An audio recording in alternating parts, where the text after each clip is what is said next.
February 4th, 2015 meeting of the Milton School Committee will come to order.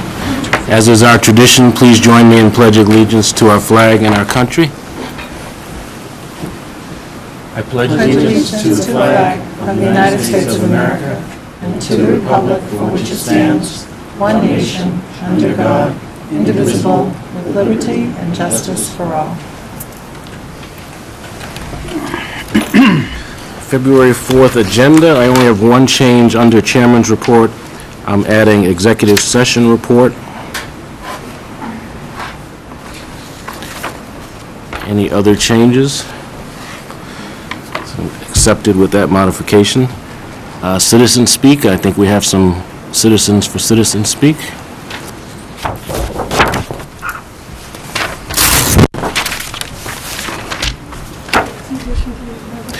Executive session report. Kevin Vivieros, MFE. Karen? That's what I said. Oh, you said Kevin. Who is this guy? Is he my secretary or? We heard Kevin. Yes. I heard Kevin. Hi, my name is Karen Viveros, and I'm here tonight to tell you about the Milton Foundation for Education's Celebration 2015. I am co-chairing the event with Mary Ann Rull. This event is our largest fundraiser and will be held on March 14th at the Boston Marriott Quincy. This year's funds will go towards STEAM in education, science, technology, engineering, arts, and math. There will be raffles, a silent and live auction for many great prizes, including a Disney World trip, Patriots tickets, and many more surprises. Our big fun raffle this year will be for a week-long stay in a cottage by the ocean in Doolin, Ireland, which was donated by the Quealy family. You must be there that night to win that. Invitations will be mailed any day, little snow delay, and we encourage people to buy their tickets right away. We expect to sell out. Tickets are $85 per person, and it is a completely seated event with a seated dinner this year. Tony V. will be our MC auctioneer. He's a Boston comedian who will definitely make sure the crowd has a great time. We are still looking for donations of auction items and financial donations to support the event. Please check the Milton Foundation for Education's website to find ways to support us. We look forward to having many Milton families there on March 14th to support our Milton Public Schools as we move full steam ahead. I also have some save the dates I'll give to you guys if you want to keep them.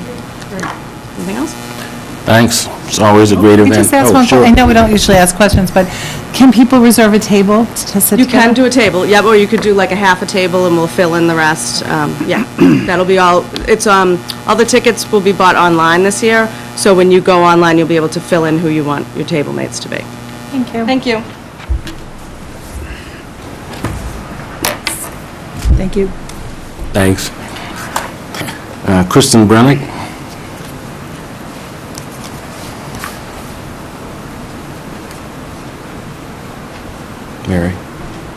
Mary. Good evening. My name is Kristen Brennick, and I'm a parent and educator of my son and daughter at the Glover Elementary School. I also had a daughter who graduated from Milton Public Schools 2 years ago. So I came this evening because recently has been brought to my attention some concerns regarding a regular education classroom at the Glover School.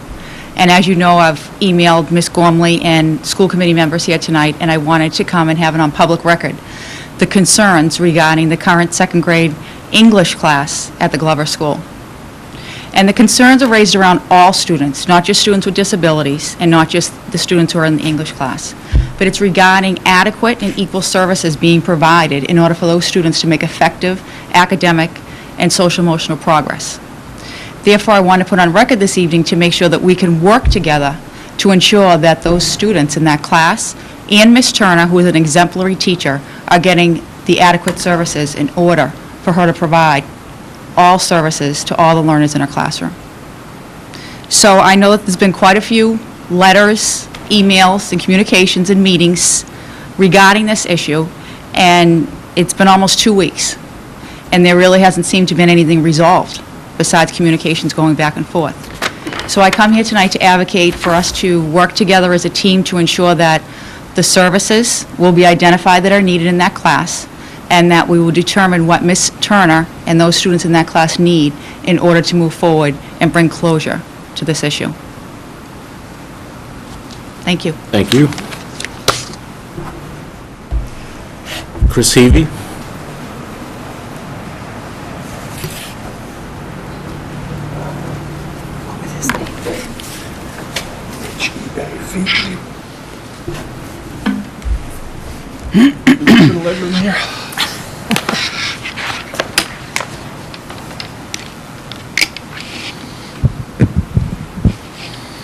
Hello, my name is Christopher Heavey, and I'm here to discuss my son's second grade English class at Glover. My son has described his class as loud and difficult to learn in. I've spoken with the teacher, Mrs. Turner, and she is working on improving the situation for my son. As some background, I have two older children. Overshot. As some background, I have two older children that have had the pleasure of having Mrs. Turner as their second grade teacher. Both of them had very successful years, so I am confident Mrs. Turner is an excellent teacher, which leads me to believe the issue must be something else. My concern is there enough educational support in this class? Obviously, this was an issue as an additional instructor has been added to the classroom for reading for 1 hour a day. I commend and thank the administration for adding this support. My longer-term concern is for the cohort of children in second grade English at Glover as they progress through the elementary grades together. Will there be enough educational support for all of them to be successful as they move through the grade levels?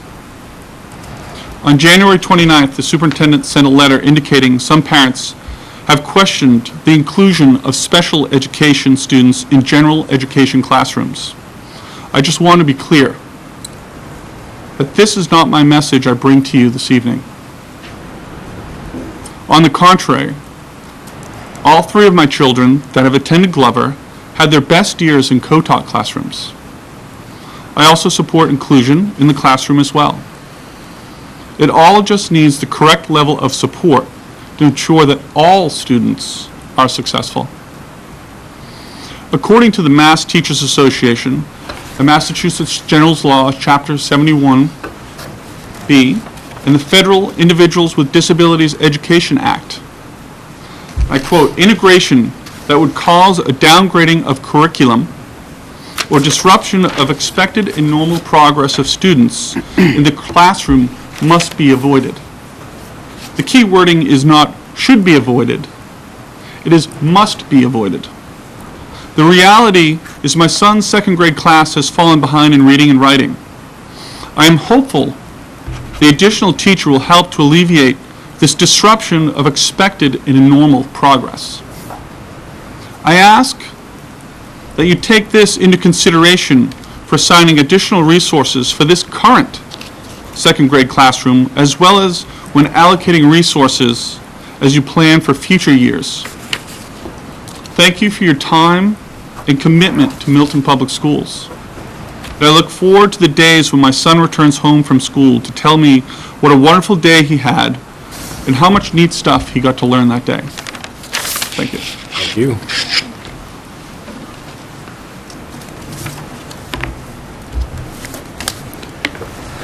Approval of the November 10th minutes. Do I have a motion? So move. Second. Moved by Ms. Sheridan, seconded by Ms. Bagley-Jones. Thank you. Any discussion? All in favor? It's unanimous. Superintendent's report. Thank you, Chairman Walker. Would like to invite up the Glover Site Council for their presentation.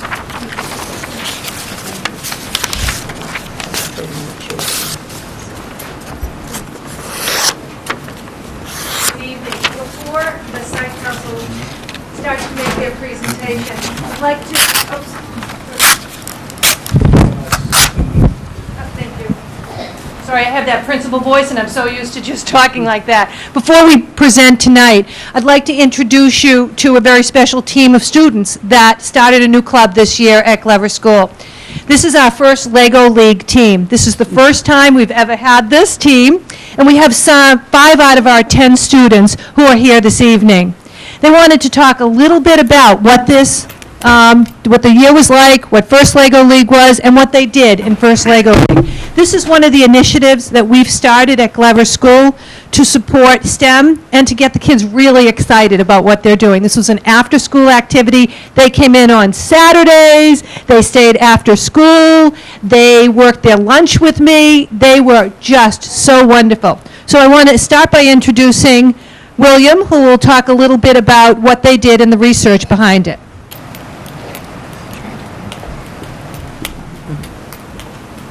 Can they all come over and just stand beside them so they can be on camera? We had a task of finding a new way to teach somebody something through a fun and modern way. And we thought of a comic book. And here we thought about teaching somebody self-confidence through something fun that kids like, which is a magic trick. So we made a comic book teaching somebody how to do a magic trick. Wonderful.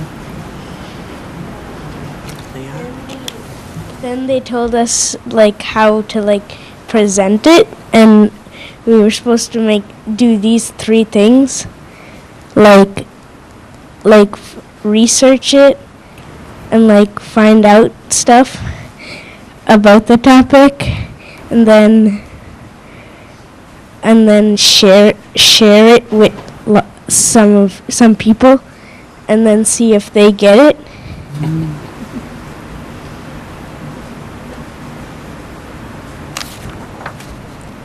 Talk a little bit about the second part. So in First Lego League, there's 2 real big parts of this. The first one is you have research, and you have to take a research project. So on all the First Lego League, they come up with 1 research question every year. And this year's question was, tell us, how do you teach something to somebody in a new and innovative way? So that was the first part. So they had to do the research, present this, and then at a competition, they had to present, what did I learn?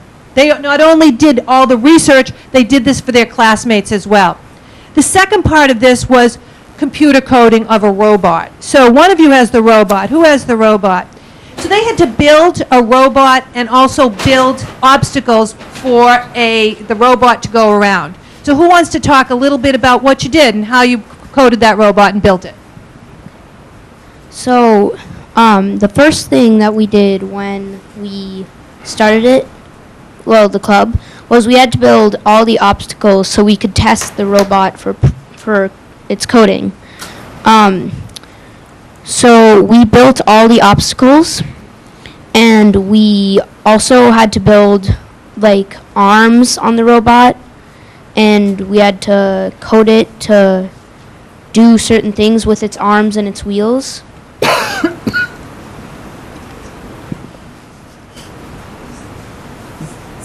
We also made a table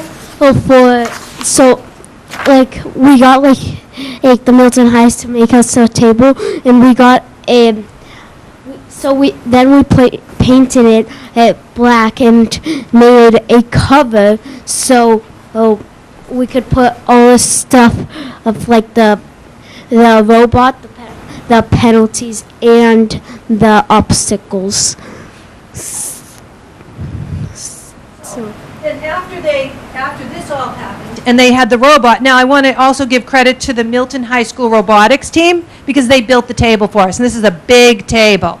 So we had the table at Glover School, and they would try to put the robot in there. They had to code it using our laptop and then run that.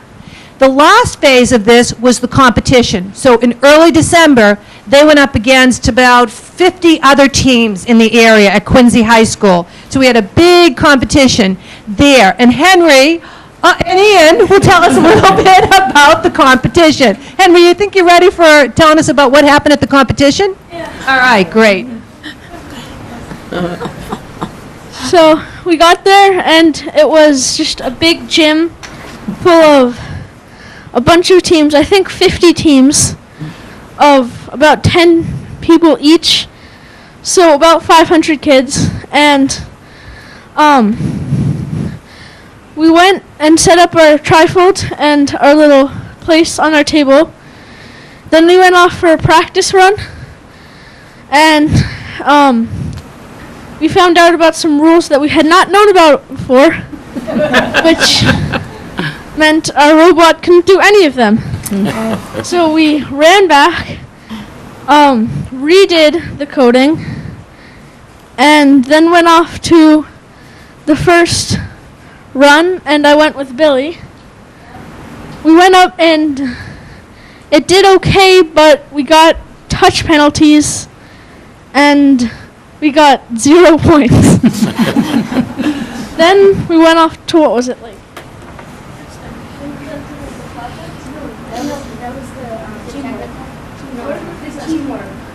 Yeah. So then we went upstairs into a classroom where we had a challenge to try our teamwork. So we were divided into two. Half of us got a picture with just circles, squares, and triangles. And we had to run to our partner and describe the picture so that they could draw it out.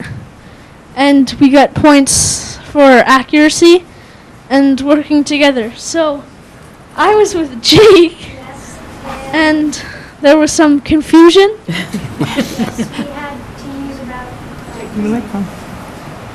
The mic. We used about 3 different pieces of paper, so. Then we went back down and got ready for our next run. And I think I was with Billy again, right? Yeah. So we went out and had the same thing where it got a bunch of points, and then we got a bunch of touch penalties because it wouldn't come back. And we got 0 points again.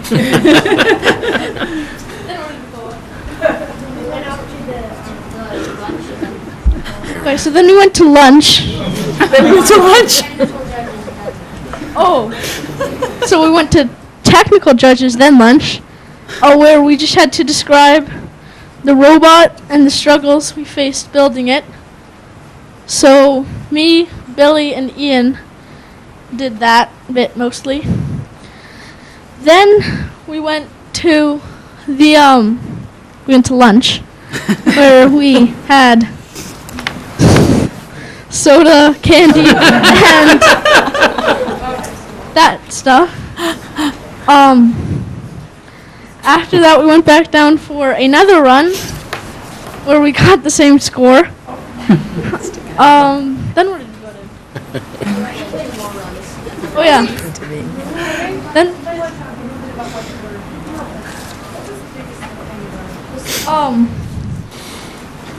reading the rule book and paying attention to it is very important.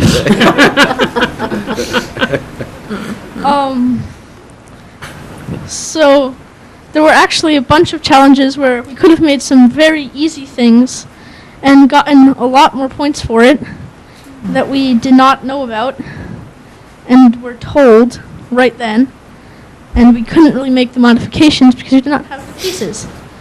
So we learned to definitely read ahead, teamwork, and working together to get all the things that we can do and have to do together quickly is very important.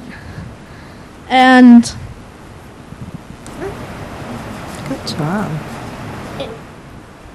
And just like doing what was fun with it. Good. that it's not really important the outcome, but more if we had fun. Process. Yeah, the journey. Excellent job. I don't think we're going to sit down. So in the end, at our last run, it finally worked, and we got 50 points and tied for 36th. And then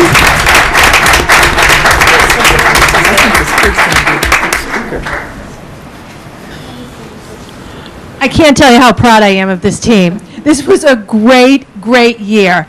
This was the first time they had ever done anything like this. They stuck with it. They acted as a team. The enthusiasm was through the roof. It was fun for me to be part of this. We had 2 parent volunteers who coached them that were there all the time.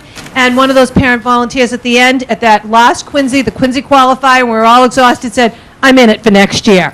So, which is great news. So we'll be working on how do these fifth graders, when they're in sixth grade next year, can we continue that? And we're looking at how do we continue this. We will definitely be doing it at Glover again next year. It was really a lot of fun, and they were great to work with. Thank you, guys. And round of applause. And it shows, here they are tonight, even tonight. Ms. Padera? I just have, first of all, a comment and then a question. Is it Henry? Henry, you're way better at sneaking into a meeting late than I am, because you would have thought you were always already there. And I just wanted to let you guys know, I don't know if you know about this, but the high school's having a robotics tournament this weekend. Did all of you know about that? Well, Superintendent Gormley and I will be there, and I think the exciting time to watch is around noon. 12 to 5. 12 Anytime to you 5 come, we'll be there. at the high school, right? High school field house. It's- And you'll see the competition Yeah. that you'll be in high school. Exactly. So you should definitely try to come so you can get some ideas and see that even high school kids sometimes forget to read the rule book and don't bring all the parts they need. But I'm really excited about what you've done so far and about next year's competition as well. And it should be known that this is the first fifth grade robotic team in town, so you deserve a huge round of applause. And that, working on being a team and your resiliency, big round of applause.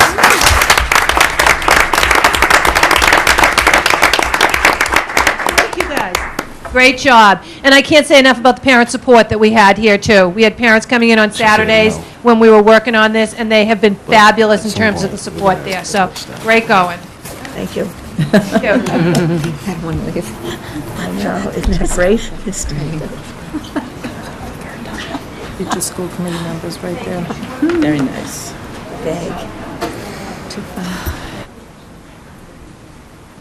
Well, I don't know how that I can improve upon that, but I can say that it really was an exciting year with them. So, thank you. I'm happy to be here on behalf of the Site Council. We have the Glover Site Council with us today and would like to present for you our 2014-2017 School Improvement Plan. That's Bring a- chairs up for them to come up and sit. Mouse is over there. Yes. Could I have the Site Council to bring chairs up and we'll sit up here? Thank you.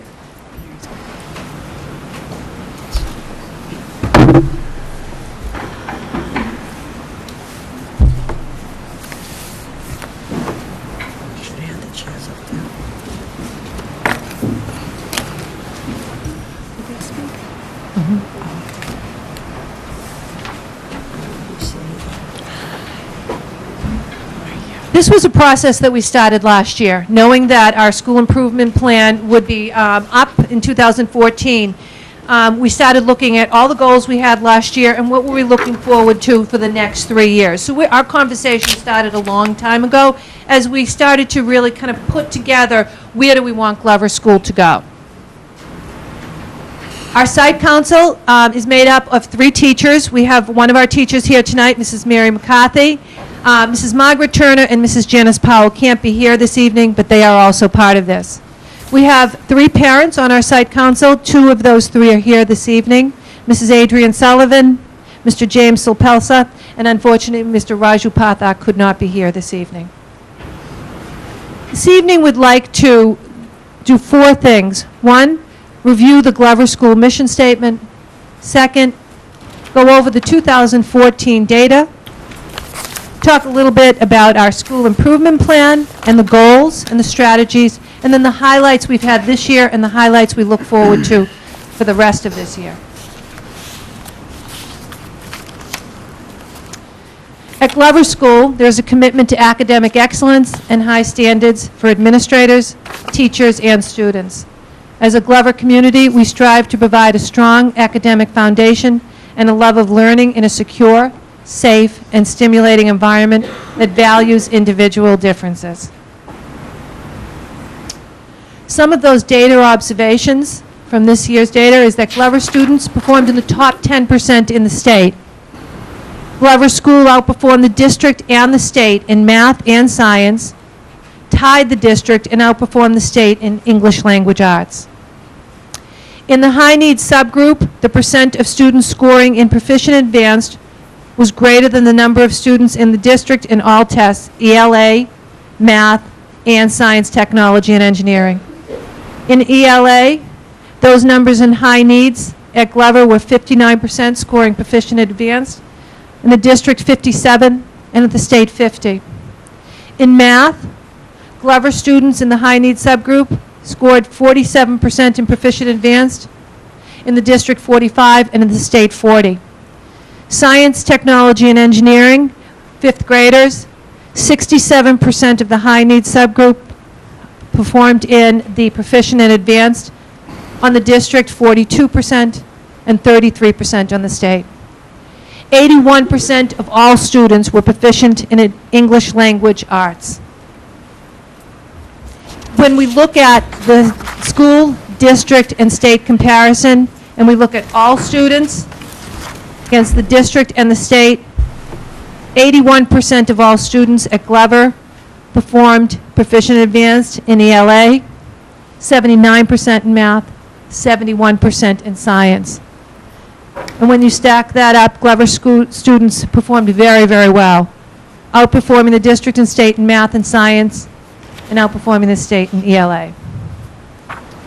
When we look at our high needs subgroup, at Glover School, 59% of our high needs students performed in advanced and proficient, 47% in math, and 67% in science. Again, this school is ahead of the district and state in high needs students performing in advanced and proficient in ELA, math, and well ahead in science. We look at the growth percentiles. How much are the students growing? And I've taken the last 4 years here. And we look at that, all students and high need students. And we see that from 2011 to 2014, all students all scored within that band of 40 to 60%. So we expect that between 40 and 60% of the students, the student growth percentile should be within that band. So both all students and high need students all scored within that 40 to 60 band. When you look at that in math, you see again, all students scored between the 40 and 60 student growth percentile band.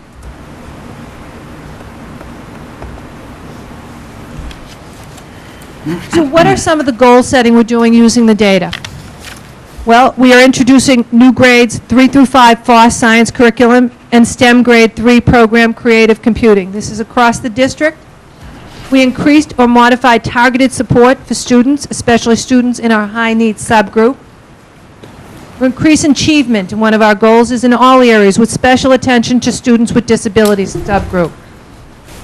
Our next goal is to move students into advanced categories in ELA, math, and science, technology, and engineering. We will use benchmark assessments such as Fountas and Pinnell and Scholastic Reading Inventory literacy assessments, as well as district-created standard-based math assessments to drive the instruction. And we'll continue all other advancement initiatives, including Readers and Writers Workshop Model, Reading Specialists, and the Extended Day programs. At this time, I'd like to hand over the mic to Adrian Sullivan, our Site Council Parent Rep, who will take us through the first goals of our school improvement plan. Thank you, Dr. Cuxtis. So this year, along with all the other schools in the district, we were charged with creating a new school improvement plan. So Dr. Cuxtis came to the table with all of the data that was there, and we rolled up our sleeves and said, okay, so how do we succeed in the future as well? So we have 3 goals. We'll talk about the rationale for those goals, strategies to achieve the goals, and the timeline, resources, and performance indicators. Those are all in that school improvement plan, which will be posted, if it's not already posted, on Edline. It will be posted. So goal number 1 is solely academic focus. And at Glover School, faculty members will work collaboratively using best practices and quantitative and qualitative assessments to support each student to achieve to his or highest academic potential increase the number of students scoring in the proficient and advanced categories on state assessments, and focus on improvement in the high needs, which the high needs group is low income, considered according to MCAS data, low income, English language learners, and students with disabilities. So the high needs, there's multiple subgroups that create the high needs group. And also in conjunction with the district-wide mandates of supporting early literacy goals in kindergarten through grade 3. So how are we going to achieve this goal, and how is this going to be a living, breathing document? As I mentioned, we talked data, and then we said, okay, but what does that look like in the actual classrooms, and how is that going to achieve the goals that actually are set out? And so there's 4 strategies underneath that goal. One is the faculty will engage in ongoing professional development and collaboration. So the school committee has talked a lot about curriculum development and providing teachers enough time to talk and identify best practices, and that's what we mean by qualitative. So the teachers are starting to get more time to discuss what's working in their classroom makeup, their student learners, how their students are learning. And a lot of great discussion has started to come through with that, and we look forward to actually supporting that more, and hopefully the school committee will support that more with more resources as well. Also common planning time as well for the faculty to reflect, discuss, and assess best practices. So within each classroom, within each grade, what are best practices based on the curriculum for each classroom and each grade? Ongoing review of assessment data. So as we all know, MCAS is kind of transitioning out. There's PARC, there's Common Core. We're not really sure how much legacy data we can apply to current data that will be coming in the next few years. And so it's really going to be qualitative driven for a short period of time until we can really assess the academic achievement. So another strategy as well is the enrichment activities. So targeted student support sessions. So extending the learning and addressing remediation of achievement gaps. So pre and post tests, what really occurs in the classroom, and how we best support what our teachers are doing every day. I'll pass it over to Jim.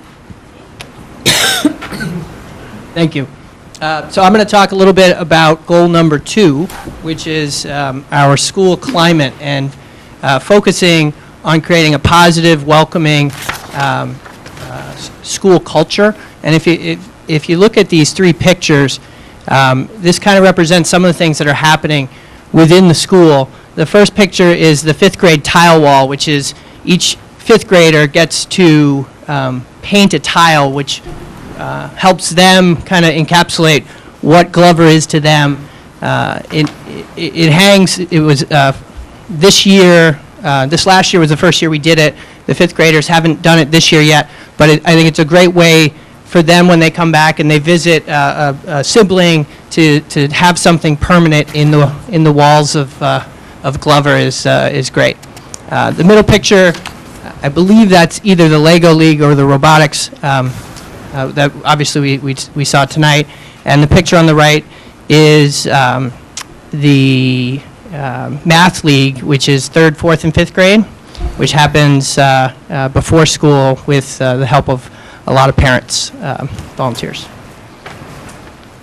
So in order to create a positive, happy culture where learning can happen, there's several strategies that we've outlined here that are either ongoing, have happened, or are happening, or plan to be happening.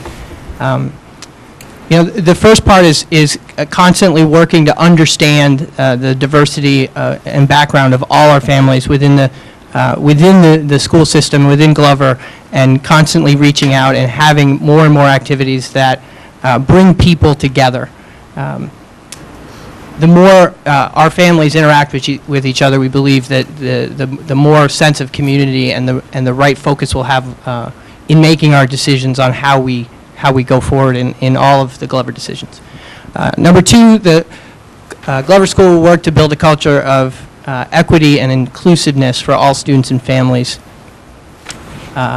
Really building on the cultural differences and the family structures that we have in our population.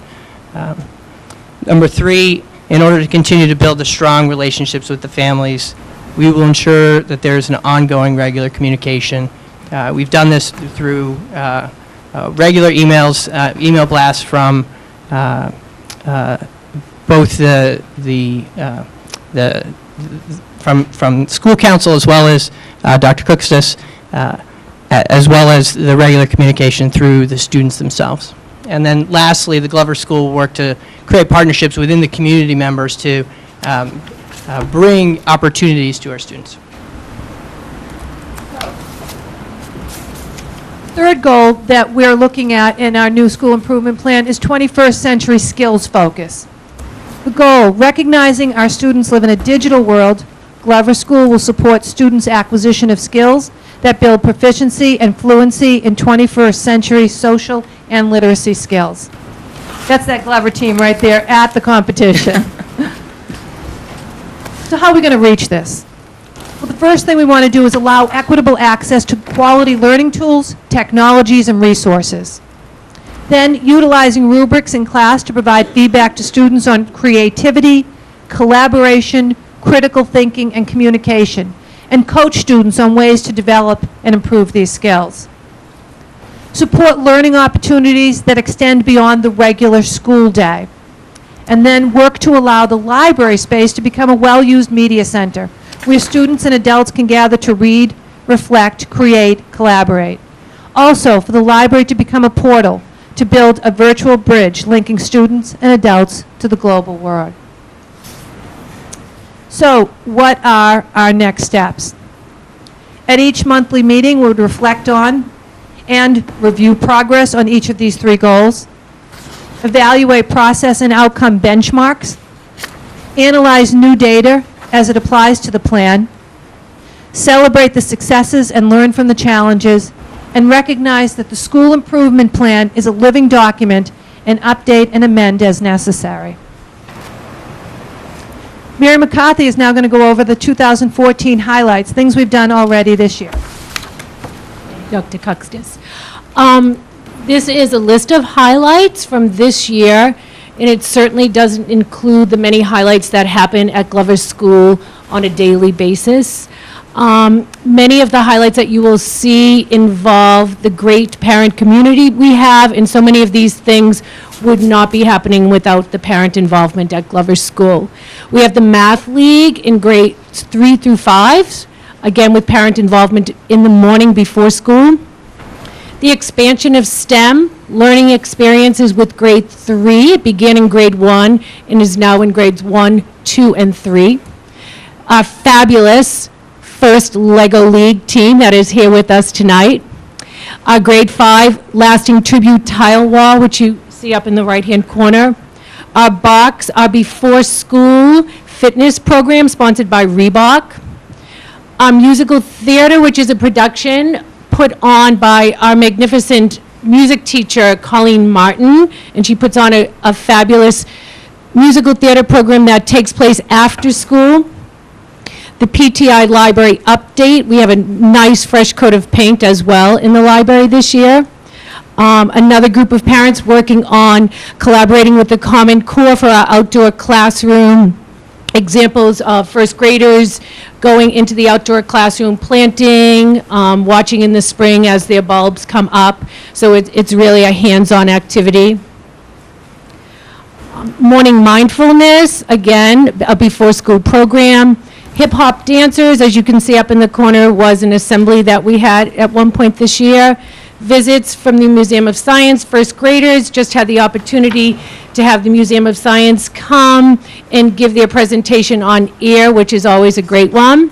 The Mayan Artifacts presentation, the Massachusetts Water Resource Association, JA in a Day, science from scientists, and of course we look forward to this spring when we hope that the ducks return.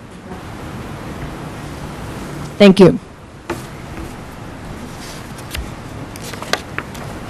So looking ahead, we have several things coming up that will, each of these will go to different goals that we talked about. The library book swap is happening right now, where the kids can bring in books, and then next week they get to take some home, which is always fun right before school vacation, because my boys read all vacation long. In March and April, we're going to have, I don't actually, maybe you can. The Diversity Committee has worked on the initiative of the One Book, One School, and has decided on one hen this year to present. We have given all of the resources over to the teachers, and in March and then April, we'll be working on how to integrate the One Hen book into all of the classrooms this year. It's a great, great initiative from the Diversity Committee, who worked very hard on that. And culminating in that will be a family culture night in April. So as we continue and we work through the One Hen, One Book, One School, we want to end that with a family culture night in April that we're planning right now. But I'm going to hand this over to Jay in a day for Jimmy, because he's the one who really works on that. So Jay in a Day is junior achievement. We applied for and won a grant again this year worth about $5,500 for all the materials for JA in a Day. This is, I think, the 4th or 5th year we've done it at Glover. I know it's also done at Tucker. At Glover, it's run exclusively by the parent volunteers, which requires at least 1 or 2 or sometimes 3 parents in each classroom for most of the day, and it's quite an amazing day that a lot of parents who volunteered for that day have come back and said that, when's JA in a Day this year. So it's a really great way to bring the community together. And sports night is in late May, and it's a great way to get everybody at Glover out onto the field at Milton Academy and do different activities involving different sports.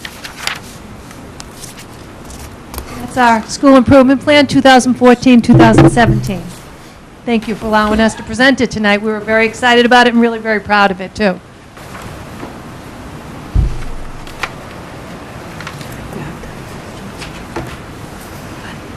Ms. Sheridan? Thank you for that presentation. I'm very curious about JA in a Day. You said it's a great thing that brings the community together. Can you tell me a little bit more about it? Sure. So Junior Achievement is one of the oldest educational charities in the country. It started as a high school project where literally, and these actually happen today still, it started in high school. Only about 15 years ago did the curriculum actually stretch into elementary school. So when it started, it was literally a way for entrepreneurship to be created and to give examples for kids in high school. So they literally, within a semester, they would, a small group of high schoolers would form a company, elect a president, go out and get shareholders, raise money, start a company, execute the company, close down the company, and return payment to the shareholders, all within one semester. And that really is kind of the driving force behind Junior Achievement, is entrepreneurship and education of finance and economics, which I believe we need more of throughout our entire school system. So Junior Achievement is something I've been passionate about for years and helped start it at Glover several years ago. So I'm glad it's still going. So I was familiar with Junior Achievement, but so JA in a Day, you do all those things in one day with the children? Correct. So Junior Achievement is, besides that, owning a company bit, they have a 5-week, 5-session, 45-minute session curriculum at every grade level that's appropriate at that grade level. And so what we found at Glover is doing it all in one day makes it accessible to the students, to the busy schedules the teachers have, as well as getting volunteers to come back 5 times is harder than just getting them once for a big chunk of time. So we managed it that way. Thank you. And Mr. Cepisa isn't giving himself enough credit. He single-handedly brought this program into the Glover, and it's been received by teachers, and now it's part of the Glover tradition. And you have a tremendous number of volunteers, but it takes somebody championing the program.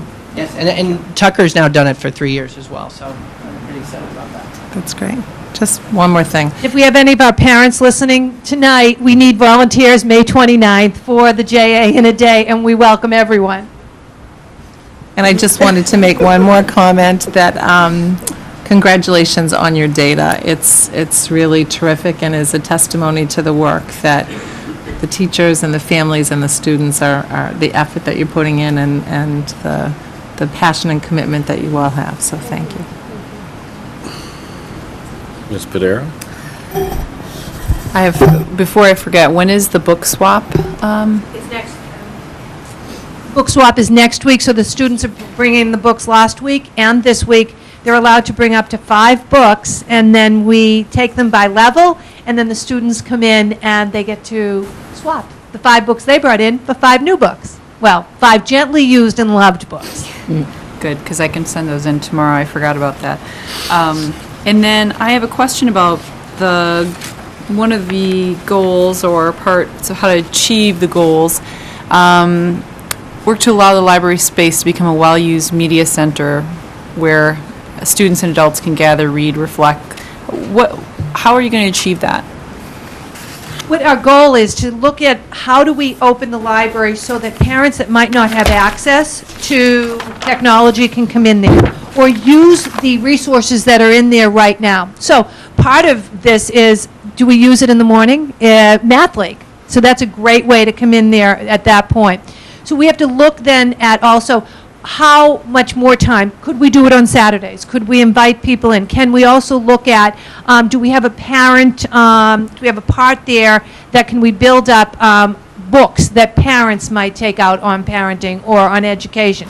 Those types of things, but also open it up. And how do we, looking toward the future, have our library as really an interactive place where our parents feel like they can also come in and use the computers. So we look, and logistically we say, okay, so we have the after-school program till 6. Do we ever have nights when we bring parents in? This year at Glover, I was listening to the staff who were having, some of them saying, I'm having a hard time making a table. These Google Docs, what do I have to do? What do? I don't get it. So we created a morning, Thursday morning, no stress, no shame, staff tech session. So we had people that came in and said, one of our staff members, Sarah Doherty, and then one of our teachers. And so it was just, come on in, and we're going to teach you a simple thing such as how to make a table and how to use it, how to use an Excel spreadsheet. So I'm thinking, can we add that and invite parents in sometimes to say, for a half hour in the morning, we're going to have these little sessions. Those types of things. How do we use the resources that we have in that library to really reach out to others? I think that's a great idea, and I would just say that maybe you even want to include grandparents on that list. Absolutely, grandparents, you're right. Because a lot of adults now are becoming more savvy, but grandparents are those, and they love electronic devices and how to use them. And I don't know if you know about this, Dr. Cuxis, but there's a new class at the high school where the kids are teaching others on how to use computers and computer programs, so maybe they could use some of their high school volunteer hours in the evening to help out. I think that's a great idea, Mrs. Padera. Yeah, I do. I do have them sometimes. I think you have them. And then I just have one more question. So your scores that you've listed, are those for all grades 3 through 5? Is that right? Ones are, all of them? yes, they're aggregate 3 through 5. So, there is, while we're above the state and the district in many cases, there is a slight, some of the scores have, dipped throughout the years.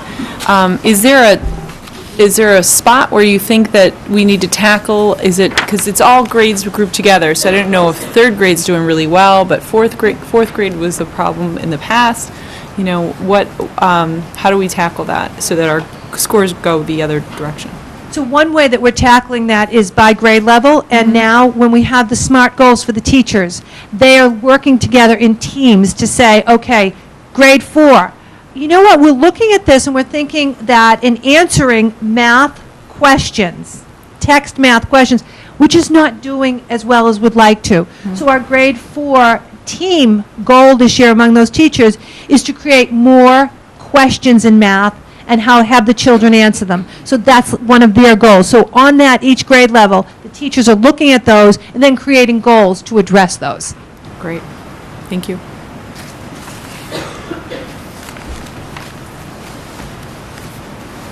Thank you. Thank you. Very nice job.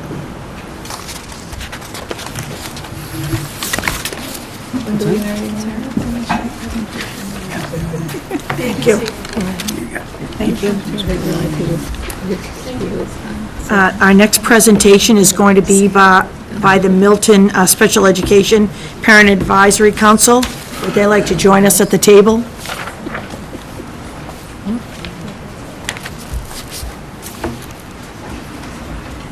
How many people she's bringing? We need more chairs. Is Michelle on this?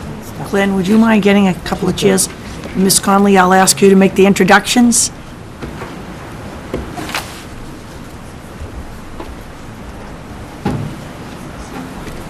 Zoom back together. We do Zoom back together.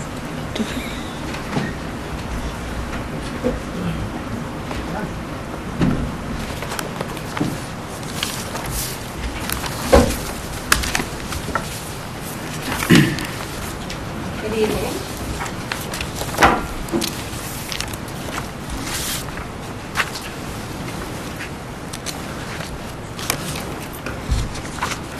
Good evening. My name is Michelle Conley, and I am chairperson of the Special Education Parent Advisory Council. We'd like to thank you for inviting us here. So we're going to try to be brief in our overview on our organization. But we're excited to share some of the changes we've made to better serve the special needs community in the Milton Public School District. So here's an obvious change, is our name, logo, and tagline, as you can see. Our name now is the Milton Special Education Parent Advisory Council. And the graphic to us represents the three components. Parents need to help ensure the child receives free and appropriate public education, and that is advocacy, education, and participation. It also represents to us the partnership that's essential to inclusion and helping students to succeed, and that's the parents, the school district, and the community. And we'd like to thank Frank Susi, who's a local graphic designer, for contributing his time and his talent to this. So who are we? In a nutshell, we're a volunteer, parent-run, nonprofit group that serves families of children with special needs with education, training, support, and advocacy. And here, our organization is mandated by state law that's listed there. Section 71B requires any city, town, or school district to establish a PAC on special education. And the regulations basically provide further assistance on what the PAC's role is within the school district. I'm sure you've seen these figures before, but I put it up there to give you an idea of how many families we are here to support as well. With 564 students on IEPs, 47 in out-of-district placements, and 178 on 504s as of 2014. Next. And here are the disabilities that these students have. It gives us somewhat of an idea of the families and the parents we are here to support. It helps us to plan also for education and training on individual disabilities. Okay, so our elections were held in September of last year, which was a little late for us. They're typically in June. The good news is that we have a board that brings a wide variety of skill sets to tackle the various duties of our organization. And so I would just, some of them aren't here tonight because it's cold and flu season, and I think break your back as you shovel season. So we're going to start with Doug to introduce yourself. Oh, sorry. Hi, I'm Doug Connolly. I'm the treasurer, newly elected treasurer of the CPAC board. I have two boys in Milton High School. I'm Shannon Gallagher. I have a daughter in the preschool. My name is Nora Ferry, and I have a 5-year-old daughter in the integrated preschool at Collycott. Hi, I'm Claire Keating, and I have a son at the Tucker School, and he's in the co-taught classroom. So, so not only do the board members have children in various grade levels in Milton, we also have children with varying degrees and levels of special needs. And the reason I'm bringing that up is we're learning a lot from each other on this, and I think it's going to be helpful for our organization to represent the members in the community. Our goals and objectives, are to strengthen our infrastructure, improve our communication, increase CPAC membership, and advise the district. They're not much different than last year. What is different this year is how we needed to approach and achieve these goals, which led us to a close examination of our organization.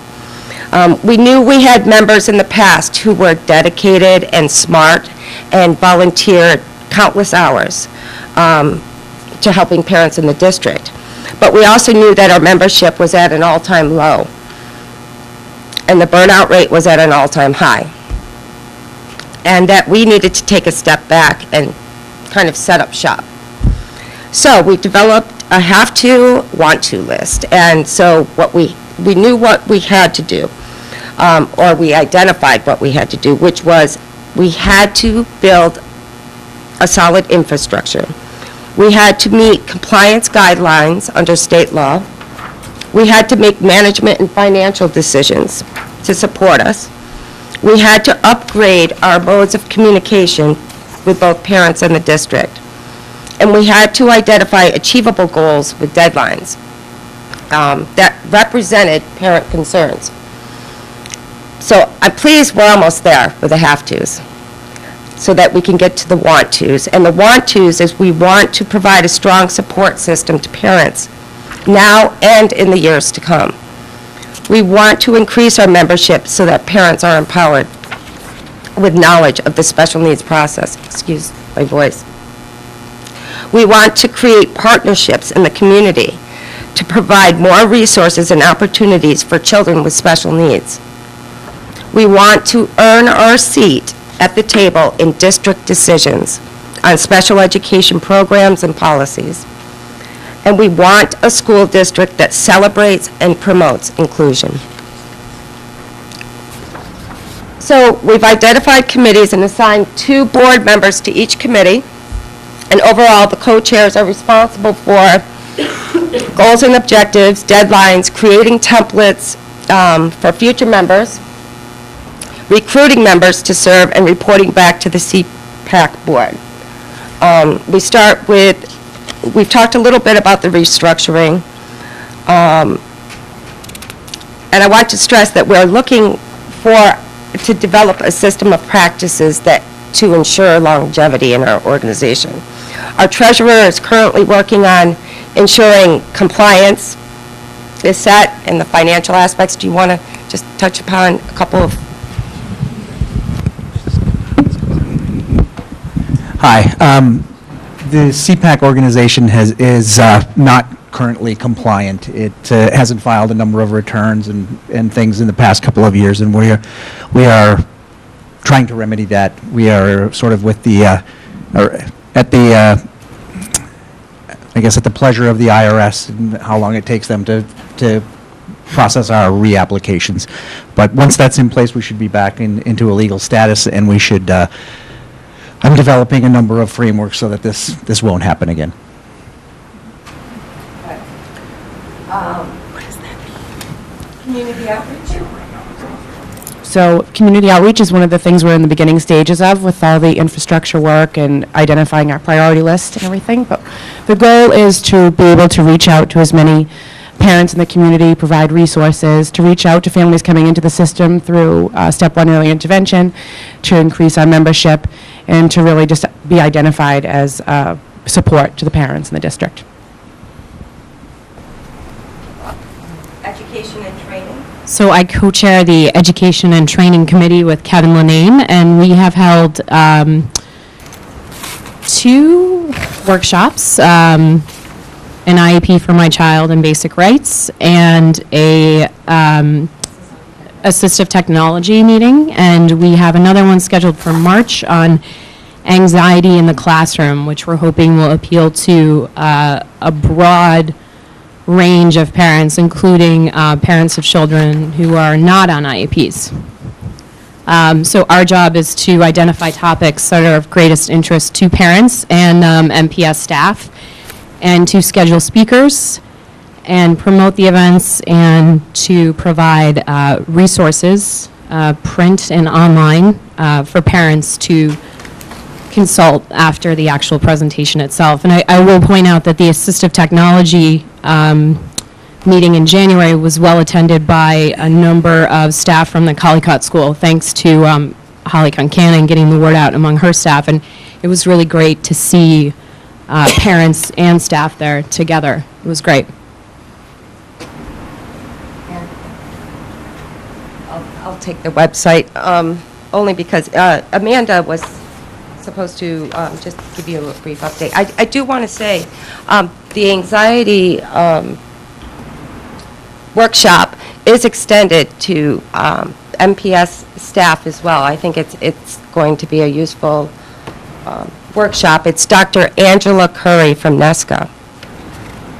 So website communications, we're trying to upgrade and enter the new, help me out, because I'm really a dinosaur when it comes to